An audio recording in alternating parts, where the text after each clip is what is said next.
Her name was Amara, and from the moment she opened her eyes, life seemed to take more than it gave. Amara never got to hear her mother's voice. She was told her mom died moments after giving birth, smiling with tears on her face as she whispered, "My baby," before falling still. Her father, Samuel, loved Amara with a kind of gentle strength only single fathers understand. He bathed her, sang to her, wrapped her in the same pink blanket she came home from the hospital in. It had little stars on it, soft, faded, and warm. Every night, before bed, he would tell her, "Your mom is watching you from above. So smile, my little sunshine." But life wasn't done with Amara yet. One cold, rainy evening, when she was just 2, Samuel picked her up from daycare. On the way home, the brakes failed on a downhill road. The accident was sudden and fatal. Amara survived with a small scar above her brow. Her father didn't. That night, the blanket soaked in her tears was the only warmth she had left. With nowhere else to go, Amara was sent to live with Nora, her stepmother, Samuel's second wife, who had once pretended to care. But now, with Samuel gone, her true colors showed. To Nora, Amara was a burden, an inconvenience, a shadow. She made Amara sleep on a thin mat in the cold laundry room, using the same old torn blanket.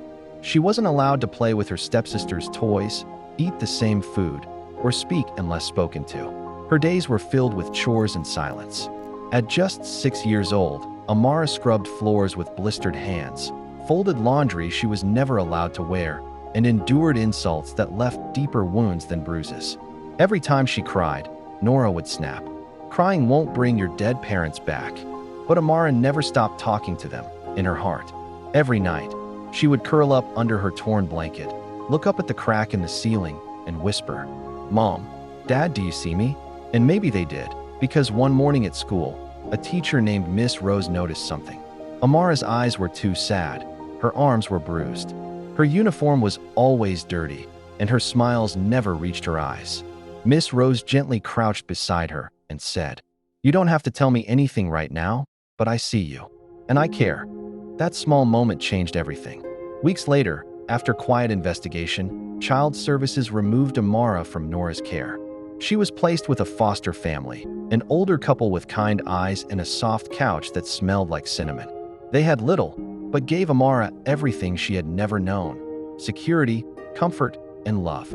They stitched up her torn blanket and said, "We know it means a lot, so we'll make it whole again, just like you." Years passed. Amara grew strong. She never forgot the pain, but she no longer lived inside it. She read books, drew stars, and became a storyteller.